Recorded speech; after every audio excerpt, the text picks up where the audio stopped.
Muy buenas tardes, bienvenidos un día más a Todo es Geopolítica, bienvenidos al programa en el que contamos, repasamos y analizamos todo lo que está pasando en el tablero geopolítico, pendientes de este plan de paz de Estados Unidos, mirando a las filtraciones de las conversaciones secretas entre Estados Unidos y Rusia que podrían provocar el despido de Steve Witkoff. Está hablando en estos momentos, por cierto, el Kremlin, Dmitry Peskov, que dice pues que están intentando socavar el plan de paz en un momento en el que Estados Unidos advierte a Ucrania de una derrota inminente. Enseguida les contamos esto, miramos también a la tensión en Venezuela con Maduro desafiando a Donald Trump, pero antes vamos a contar brevemente las últimas horas. Les contamos que el enviado especial de la presidencia rusa para inversiones y cooperación económica internacional, Kirill Dmitriev, ha tachado de falsa la información de Bloomberg en la que se habría revelado el contenido de una conversación telefónica que mantuvo con Yuri Usakov. Bloomberg ha publicado transcripciones de conversaciones telefónicas en las cuales mostraban las conversaciones entre Dmitriev y Usakov el 29 de octubre, así como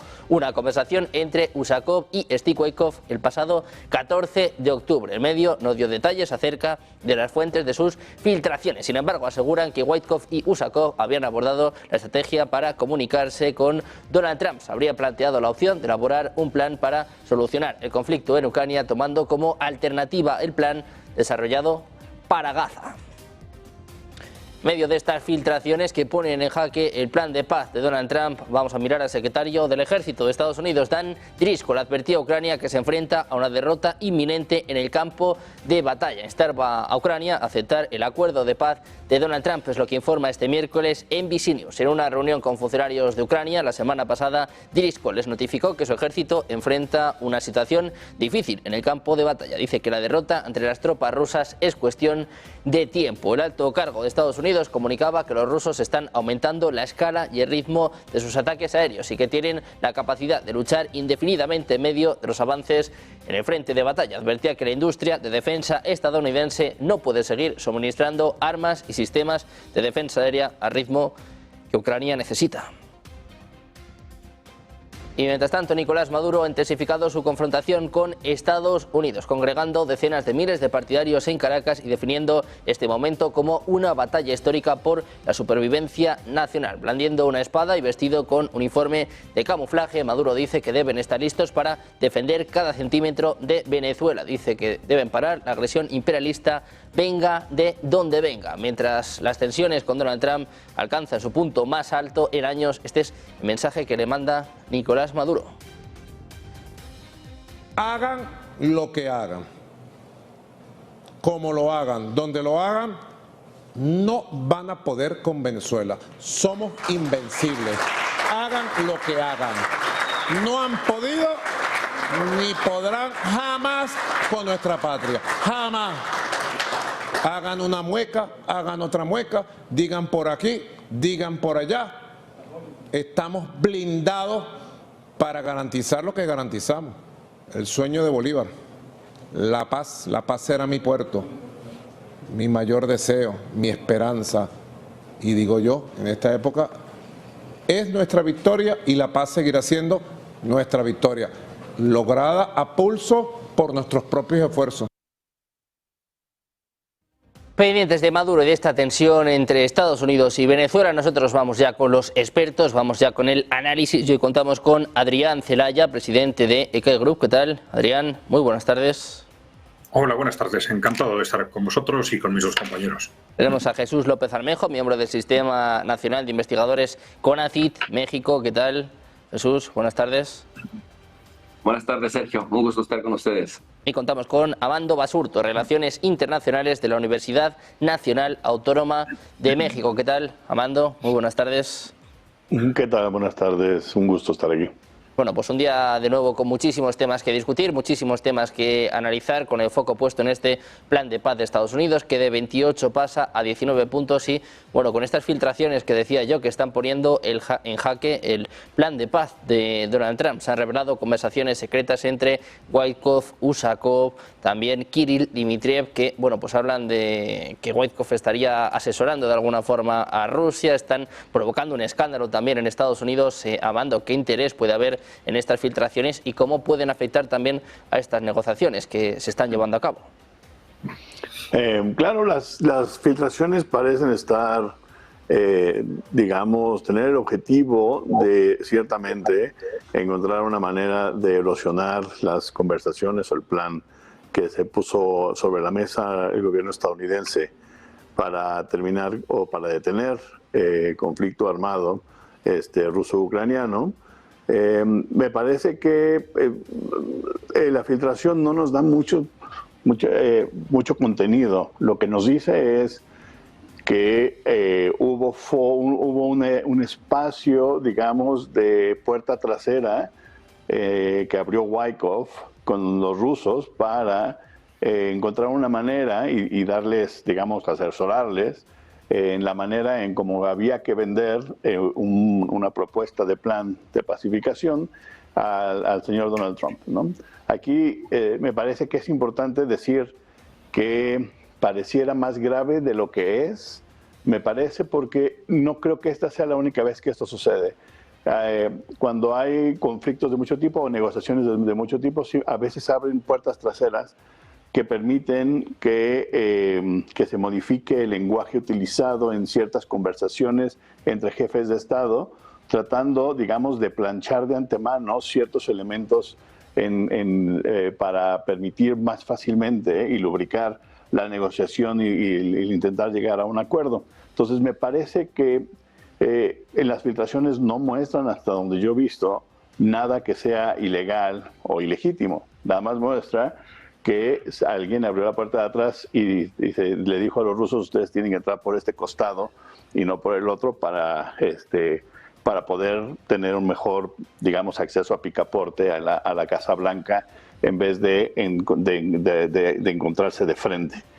Me parece que eso es lo que tenemos ahí, pero en términos de opinión pública esto puede incrementar la presión para el gobierno del señor Trump para tratar de decir que no juegue a favor de Rusia en contra del gobierno ucraniano, por supuesto.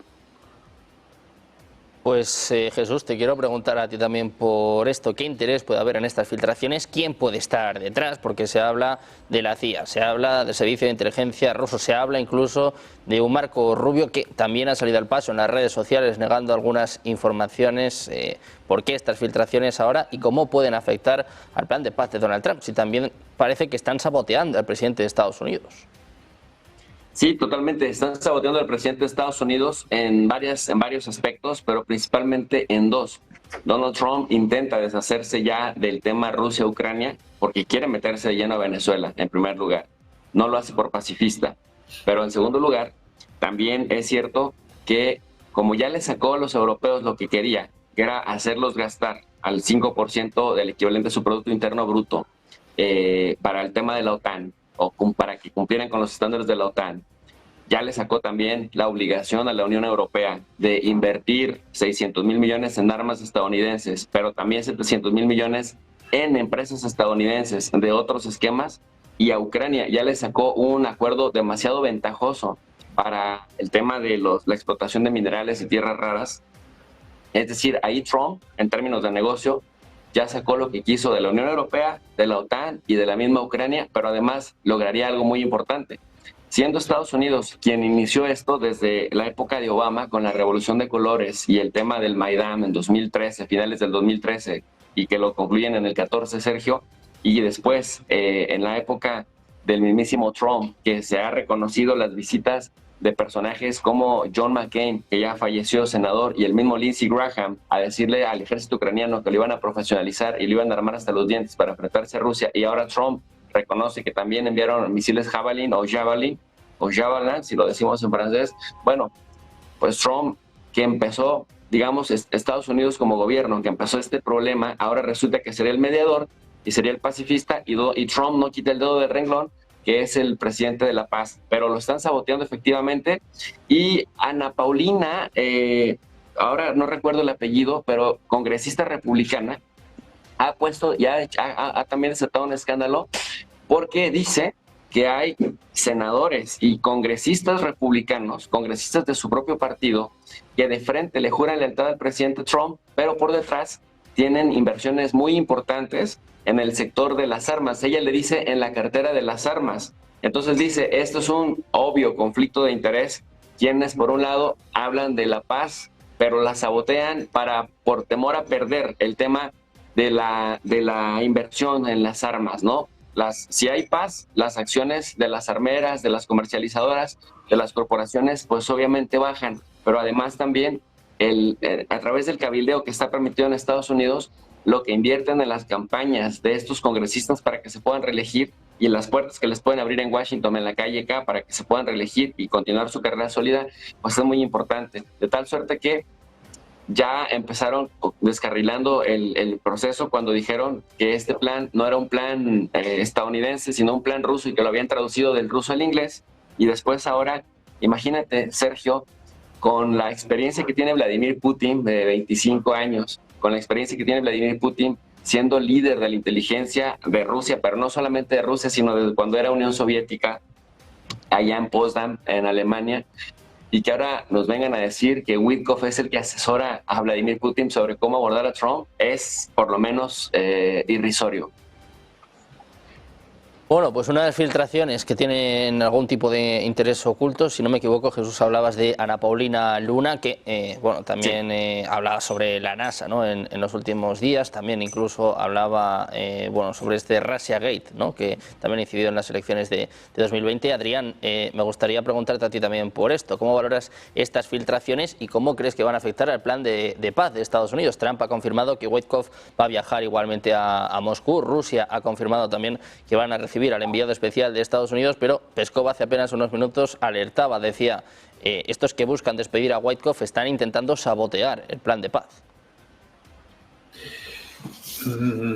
Sí, bueno, efectivamente, si pensamos en cuál es el impacto de este tipo de noticias, aunque, como han dicho mis compañeros, materialmente no sea algo significativo, pues bueno, sí es un elemento, un pretexto para que los medios de comunicación jueguen en contra del trabajo desarrollado desde Estados Unidos en su conjunto a efectos de plantear la propuesta que ahora está sobre la mesa, ¿no? Claro, el objetivo puede ser dirigido al propio Trump o al gobierno de Estados Unidos, pero también puede estar dirigido hacia Europa y hacia Ucrania. Es decir, a la hora de facilitar esa posición negativa que ya casi desde el principio han adoptado las potencias belicistas europeas, ¿no?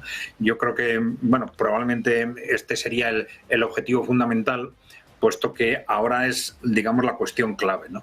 En este tipo de negociaciones, y en este caso lo estamos viendo de forma muy clara, cada parte pretende defender sus objetivos, pero además hay otra cuestión muy importante, que es que todos intentan que de una u otra forma ellos quedar libres de la responsabilidad de que el acuerdo no salga adelante y que esa responsabilidad recaiga sobre la otra parte si es posible, ¿no? Y yo creo que esto es una cuestión en este momento muy importante porque las posiciones están objetivamente todavía demasiado distantes y yo creo que las dos partes desde el principio se han posicionado en ese contexto. Voy a decir que no. Este planteamiento no va a salir adelante, pero que quede claro que es culpa, desde la Unión Europea, que es culpa de los rusos o, si se quiere en este caso, de la mala negociación de Witkoff o de que Estados Unidos se ha plegado excesivamente a las posiciones de Rusia y, al contrario, pues desde Rusia también pues intentarán transmitir que esto es culpa de la Unión Europea, ¿no? Yo creo que intentando verlo desde un punto de vista objetivo, si nos fijamos en los calendarios, vemos también cómo... la puerta chaparrita de la cocina. Sí. ¿Me oís bien? Sí. Continúa, ¿eh? Sí, sí. Si nos fijamos en los calendarios, parece claro también que desde el punto de vista de Rusia ha habido un primer momento en el que no se ha transmitido nada o se ha transmitido una posición dudosa y se ha transmitido una posición más favorable al acuerdo en el momento en que se ha visto claro que la Unión Europea se distanciaba. Es decir, yo creo que lo que estaba planteado desde Estados Unidos objetivamente estaba muy lejos de las posiciones que pueden ser aceptables para Rusia, tanto desde el punto de vista territorial como desde el punto de vista institucional, a efectos del futuro institucional de Ucrania y de Europa. pero ya, como ya digo, a las dos partes les interesa transmitir que no es responsabilidad de ellos que no se llegue a un acuerdo. Entonces, Rusia, en el momento en que la Unión Europea se ha distanciado con declaraciones muy agresivas, pues ha visto, bueno, que había un espacio para transmitir cercanía a la propuesta, sabiendo que esa propuesta con toda probabilidad no va a salir adelante, ¿no?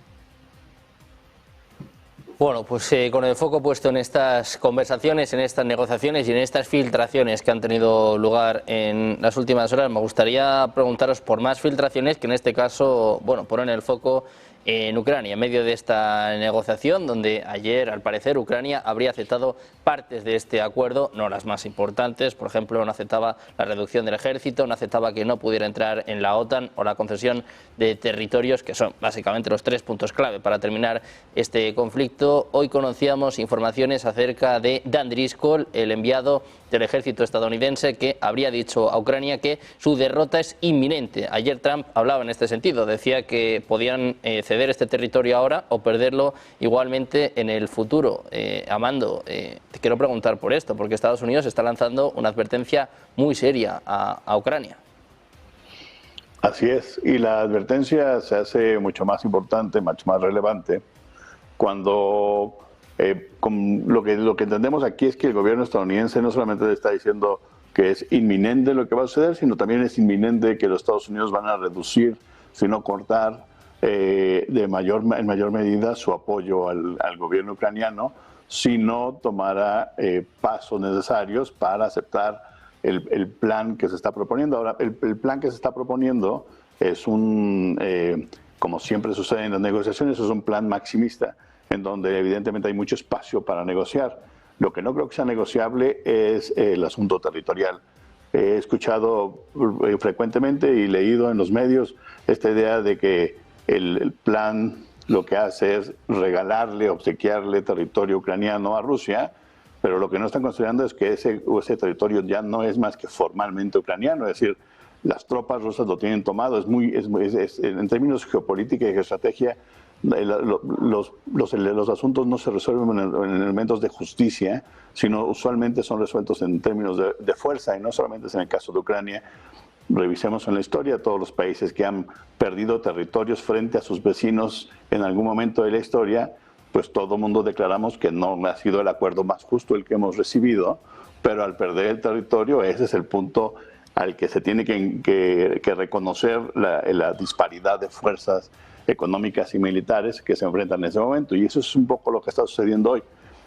Y de nuevo, esto no es novedad, cuando desde hace 2 años y medio, pues desde el principio de los avances, desde que incluso Rusia moviera parte de sus fuerzas armadas a los límites territoriales con Ucrania, avisaron muchos especialistas que si comenzaba un enfrentamiento militar, es muy difícil encontrar un punto más o menos justo de pacificación.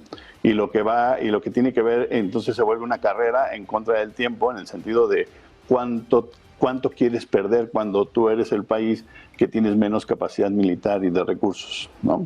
Entonces, eso es lo que le está sucediendo a Ucrania. ¿Cuánto quiere ir perdiendo?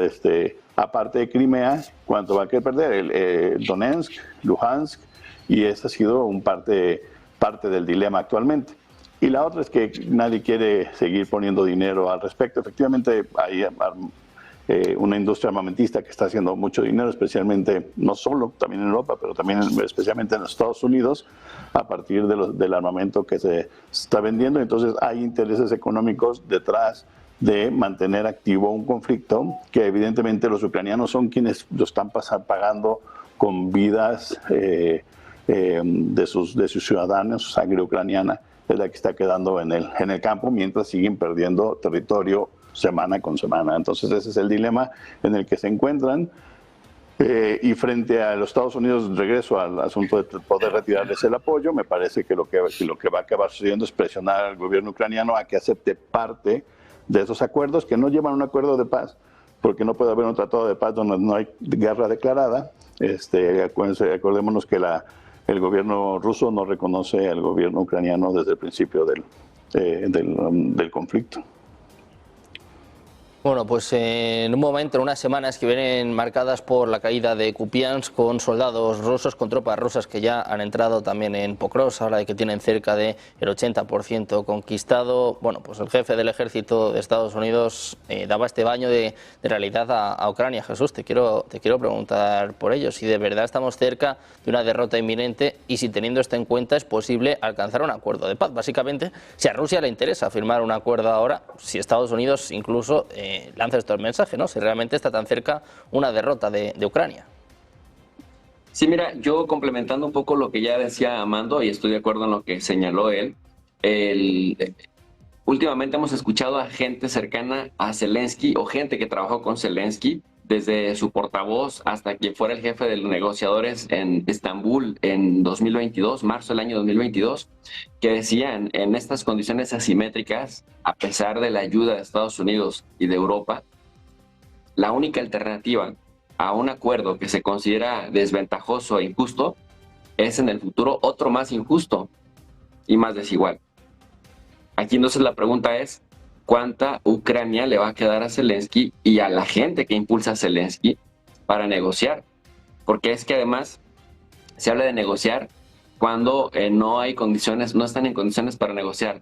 Decía también en Estados Unidos, y eso me parece también muy importante, si Europa insiste en que ya están hablando de 19 paquetes de sanciones, hablar del solo número 19 significa que algo no ha funcionado ahí. Es decir, para que tengas que llegar a 19 paquetes de sanciones que se traducen en miles de sanciones, no solamente al gobierno y a la estructura rusa, sino a los individuos que toman decisiones, a los congresistas, por ejemplo, de la Duma estatal que votaron a favor de la anexión formal de las 4 regiones, de los 4 oblasts que Rusia ha ido anexando paulatinamente a sangre y fuego, por cierto, con la ayuda abierta de Europa. Zelensky decía también, Sergio, le quiero agradecer a Friedrich Merz todo el apoyo, porque Alemania ha estado desde el principio con nosotros y ha invertido una cantidad importantísima de dinero, y sin Alemania pues esto no estaría caminando. Y uno se pone a preguntar, bueno, si con toda la ayuda que te dio Joe Biden por años,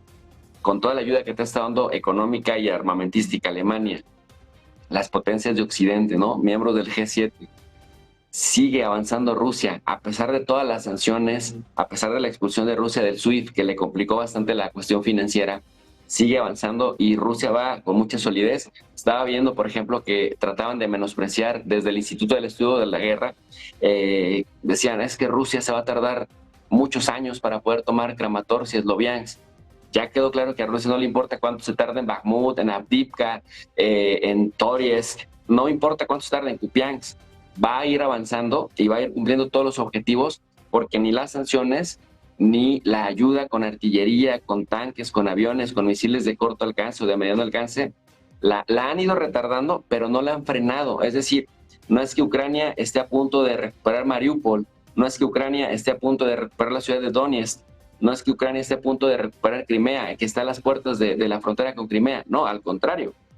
Progresivamente, cuando uno ve el mapa y luego intentan, bajo una especie de redacción de las líneas editoriales de la prensa europea, de Bild, Axios, la misma BBC, lo veían Deutsche Welle alemana, decían, es que Rusia este año se ha tardado muchísimo, solo ha podido conquistar el 1% de lo que esperaba.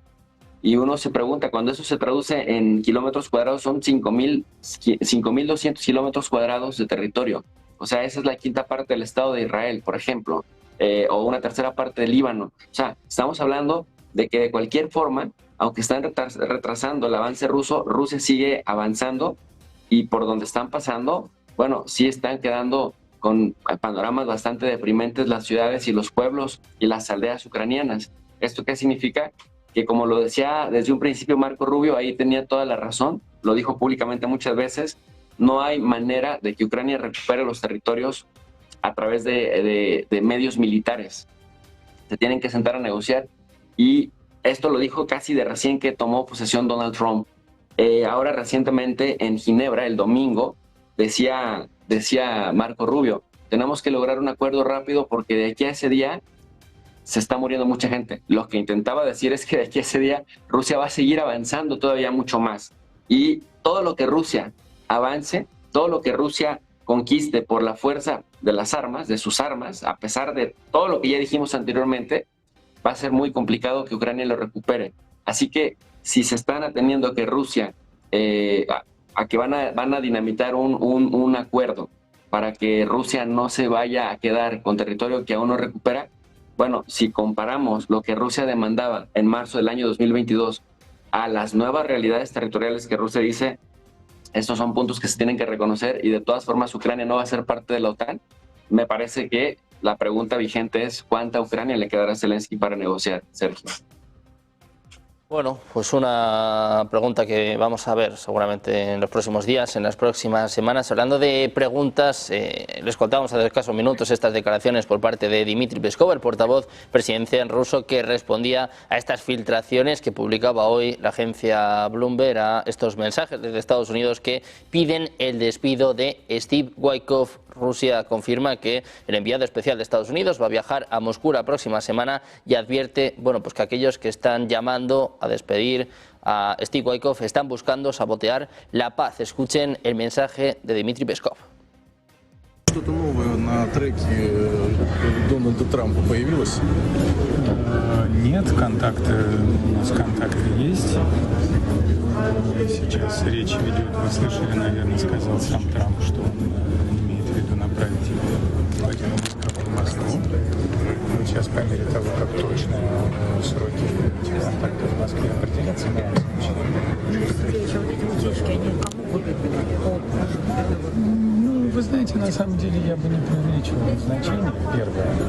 Но то, что будет очень большое количество людей в разных странах, включая Соединенные Штаты, которые будут пытаться сорвать вот эти тенденции на выход в мирное русло, однозначно таких людей будет много.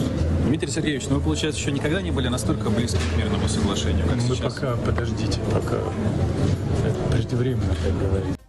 Atentos a la respuesta de Rusia ante estos llamamientos a despedir al enviado especial de Estados Unidos, estas filtraciones que ponen en jaque el plan de paz. Vamos a seguir hablando de filtraciones, Adrián, y quiero saber qué opinas de estas informaciones que dicen que Estados Unidos le ha dicho a Ucrania que la derrota es inminente. Dice que, bueno, también la ayuda de su ejército no se puede mantener en el tiempo. Bueno, yo creo que Jesús ha descrito muy bien cuál es la situación de Ucrania en este momento, ¿no? Vamos a ver, la cuestión de fondo es, desde el punto de vista de la evolución en el frente de batalla, que estamos ante una guerra de desgaste, ¿no? Entonces, en el fondo, Rusia tiene ganada esa guerra de desgaste ya desde el año 2023, hace 2 años, ¿no? Entonces, ya entonces estaba claro que, salvo que hubiera un cataclismo, que Europa lo ha buscado a través de una escalada para intentar convertir el conflicto en una guerra europea o mundial, pues salvo que hubiera un cataclismo de ese tipo, pues que Rusia antes o después iba a ganar la guerra. También en este momento lo que vemos es que efectivamente simplemente esperar, prolongar las negociaciones, pues significará que Rusia continuará avanzando y que Ucrania previsiblemente va a llegar a las negociaciones en un contexto cada vez peor. Que unas negociaciones que solo pueden terminar con una capitulación o rendición, lógicamente, porque Rusia no va a entregar en una negociación lo que ha ganado en el campo de batalla, ¿no? Aquí el problema es Europa, ¿no? El problema es que Europa no le importa demasiado lo que suceda con Ucrania. Quiere que Ucrania aguante, como se ha dicho tradicionalmente, hasta el último ucraniano. Porque la estrategia de estas potencias europeas en este momento tan belicistas es no aceptar de ninguna forma una victoria rusa en Ucrania, porque tienen miedo a las repercusiones político-ideológicas de esta victoria en el conjunto de Europa. Y entonces, para hacer esto eficaz, para conseguir que Rusia no gane, durante 2 años han estado intentando esa escalada y ahora parece que su estrategia, la única estrategia que están encontrando es ganar tiempo intentando prolongar el conflicto todo lo posible para quizás enganchar con un nuevo contexto político en Estados Unidos, quizás después de las elecciones de noviembre o incluso, si es posible, después de las siguientes elecciones presidenciales dentro de 3 años. ¿Por qué? Pues porque en ese nuevo contexto sí esperarían quizás contar con el apoyo militar de Estados Unidos para emprender esa gran guerra en la que están pensando como única salida, ¿no? Y esto es lo que hace muy difícil, hace que las posiciones, en realidad, no tanto en base al interés objetivo de Ucrania, sino entre esas potencias belicistas europeas y Rusia, sean objetivamente tan distantes. Rusia se está ateniendo a la situación en el frente de batalla y Europa simplemente no quiere de ninguna forma cerrar el conflicto hasta que ellos piensen que dispongan de un nuevo contexto político en Estados Unidos. Bueno, pues a la espera de ver qué sucede con Donald Trump, qué sucede con Ucrania, me gustaría sacar un último tema a colación. Me gustaría preguntaros también por la situación en Venezuela con Nicolás Maduro, el presidente venezolano, que ayer desafiaba, plantaba cara a Estados Unidos y decía que van a defender cada centímetro de su territorio. Amando, te quiero preguntar también por esto. ¿Cómo ves la situación en Venezuela y cuánto tiene que ver también con estas negociaciones en Ucrania? Yo no estoy seguro de que tenga que ver con las negociaciones en Ucrania, más que en el sentido en el que lo decía el doctor López Almejo, que con respecto a tratar de cerrar un frente para entrar en otro de lleno, pero el caso venezolano es un caso que yo insisto que es muy complicado en términos de la acción militar por parte de cualquier potencia, pero Estados Unidos en especial, porque el gobierno de Maduro utiliza este mismo discurso, viejo discurso en contra del imperialismo. Eso genera gran popularidad. Se había reducido su popularidad en algún momento, ahora la vuelve a incrementar. La tendencia a ser un héroe nacional, a ponerse de tú a tú con el monstruo imperial, armar a la población civil de manera importante para poder resistir algún tipo de desembarco, de ataque por parte de fuerzas estadounidenses, que pareciera que conforme pasan las semanas se vuelve más inminente, pero también no puedes volver inminente aquello que no puedes nada más provocar. Si Estados Unidos tuviera en verdad el plan de invadir Venezuela, ya lo hubiera hecho. Sigue habiendo muchas dudas de cómo hacerlo sin pagar altos costos, porque si las tropas estadounidenses pagan altos costos en este intento, la popularidad del señor Trump se veía aún más afectada. De por sí hoy está alrededor de 37-38%, se veía aún más afectada. Entonces entienden más o menos bien que no pueden, no es un asunto de nuevo de justicia en contra, a favor, perdón, de la oposición venezolana. Es un asunto de estrategia, es un asunto, aquí también lo habíamos comentado hace unas semanas, de golpes de pecho, ¿no? De bravuconería de parte del gobierno estadounidense frente a la influencia que ha obtenido en la región China y Rusia, China de manera financiera y Rusia especialmente de manera militar en Venezuela. Y entonces me parece que seguimos en este punto en donde incluso Maduro ya salió a la calle, no solamente a hacer discursos, sino a la calle, ya movilizó gente en la calle. Y de nuevo puede volver a pasar lo que pasó en Valle de Cochinos, un error en la aplicación de la fuerza militar por parte de Estados Unidos, vuelve a un dictador, a un tipo de superhéroe, porque se le puede poner de tú a tú, incluso militarmente, a los Estados Unidos. Entonces tiene que quedar muy claro que Estados Unidos, si entra en Venezuela, es con todo la carne en el asador, como decimos en México, tiene que apostar todo militarmente a ganar lo más rápido posible para pagar políticamente lo menos posible en todo caso, porque se vienen, como dices, las elecciones el próximo año y puede ser complicado para el Partido Republicano. Bueno, pues un momento crítico también para Donald Trump, un momento en el que el foco está puesto en Venezuela. Te quiero preguntar por esto, Jesús, ¿cómo es la situación en torno a Venezuela y un Maduro que parece que tiene muy claro que no va a dimitir, que no va a huir a ningún sitio? Sí, bueno, a Nicolás Maduro, a Vladimir Padrino y a Diosdado Cabello les queda claro que esto es existencial desde el punto de vista que se quiera ver. Si no invadiera Estados Unidos, pero Venezuela, María Corina Machado les arrebatara el poder político, su destino sería la cárcel o la muerte. si sí invade Estados Unidos y logran imponer un gobierno títere, yo sí creo que tiene que ver con un cambio de régimen, porque ¿para qué hacer por la fuerza algo que un régimen títere, como el de María Corina Machado, que va al programa de Trump Jr. y le dice, ¿para qué se van a Arabia Saudita? Ustedes pueden venir a Venezuela. Miren, acá somos el país con las mayores reservas de petróleo del mundo, 24%, unos 303,000 millones de barriles de petróleo, que por cierto, hay que decirlo, mucha gente dice, es que el régimen socialista, el régimen chavista es muy inútil, no puede producir riqueza a pesar de que está sentado sobre una mina petrolera. Sí, pero las sanciones de Estados Unidos contra Venezuela han sido brutales, de tal suerte que incluso en 2015 Venezuela producía alrededor de 2.5 millones de barriles de petróleo al día. Después de las sanciones, antes de la pandemia, solo producían unos 330,000 barriles de petróleo, justamente porque Estados Unidos, cuando sanciona, no solamente sanciona para mermar desde su país al país sancionado, sino que también amenaza a los demás como matón de barrio para que aíslen a ese sancionado por Estados Unidos. Así que hay un punto muy importante: debilitar al gobierno de Venezuela, que le es bastante incómodo desde Chávez hasta ahora con Nicolás Maduro. Deshumanizar a los personajes que forman parte del gobierno, desacreditarlos, decir que son narcotraficantes, decir que son terroristas, además decir que son extremadamente corruptos, autoritarios. Todo lo que sirva para Estados Unidos poder desacreditar, poder crear deslegitimaciones. Esto no es nada nuevo, lo hemos visto en las diferentes revoluciones de colores, pero históricamente lo vemos desde Saddam Hussein, desde Osama Bin Laden, se les utiliza, y cuando son incómodos, bueno, el mismo Noriega en Panamá, luego van y por la fuerza los eliminan físicamente, se convierten en obstáculos para el progreso económico de Estados Unidos. Entonces, ¿para qué hacer a través de una invasión algo que podrían hacer colocando a María Corina Machado o a Edmundo González o Juan Guaidó o al que siga, ¿no? Leopoldo, el que sea?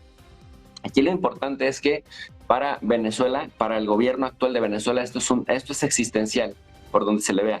Entonces, tienen que apelar a discursos identitarios, tienen que apelar a movilización de las bases, tienen que apelar a trabajar la legitimidad, es decir, que no socave la legitimidad, porque en el ejemplo cubano, Sergio, algo que permitió a los Castros mantenerse en el poder era la comunión que había con el pueblo, que por más sufrimientos económicos a los que fue Cuba sometida por parte de Estados Unidos y que ha sido y sigue siendo sometida durante todos estos años, el hecho de que la gente no deje de ver como legítimo a su gobierno, ahora ya no están los Castro, pero está Díaz-Canel, que es, digamos, el legado de los Castro, ha generado que los intentos estadounidenses por envenenar a Castro, por entrar físicamente a Cuba, militarmente a Cuba, pues se encuentra una resistencia del pueblo cubano bastante importante.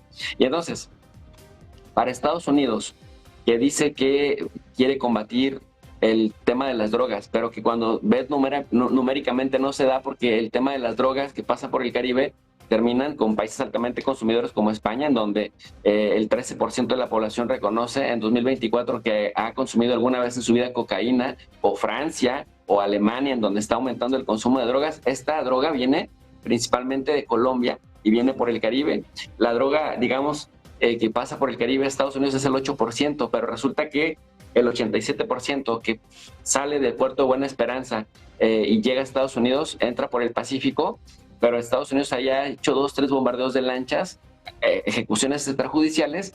Entonces, como no se sostiene el tema de que está combatiendo a las drogas, lo que entonces dicen es que es narcoterrorista y le ha hecho mucho daño a Estados Unidos. Y una mentira así del tamaño del mundo, que es un insulto a la inteligencia, decir que Venezuela vació todas sus prisiones y que vació todos sus institutos de salud mental para a todos mandarlos a Estados Unidos, como si fuera muy sencillo ponerlos en aviones y que aterrizan en Estados Unidos sin que Estados Unidos se dé cuenta. Entonces es muy ofensivo que además digan que Nicolás Maduro es terrorista cuando acaban de darle la mano a Golani. Lo ha recibido 2 veces, uno en la Asamblea General de Naciones Unidas, ya lo blanquearon, y otra en Washington, y lo presentan como el superhéroe de Siria, cuando apenas en 2016 se pedía la cabeza de Golani, porque el tipo aparecía pateando cabezas y burlándose con otros de sus colaboradores. Por eso le decimos el rebanacuellos moderado, rebanando cuellos de cristianos, por cierto.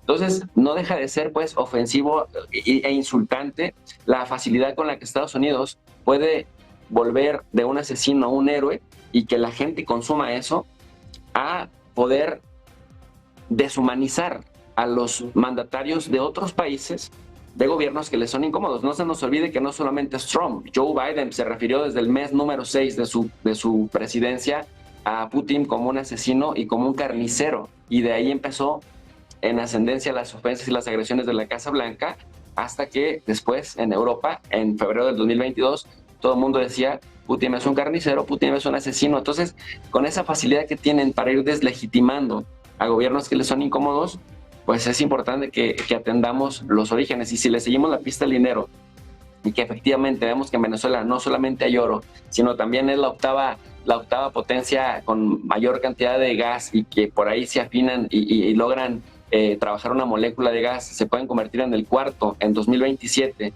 y luego tiene tierras raras, tiene minerales, es una potencia también productora de oro, y también tiene muchísimas reservas de agua dulce. Es toda una joya, pues, Venezuela en términos de recursos, y por lo que Estados Unidos está desesperado es precisamente por los recursos. Y ya nada más para cerrar el tema de Estados Unidos, acaba de romper récord en dos sentidos. Nunca había estado tan endeudado jamás en la historia, y como ninguna nación, 38.3 trillones de dólares, y ha pagado en este momento más dinero por el manejo de los intereses de la deuda.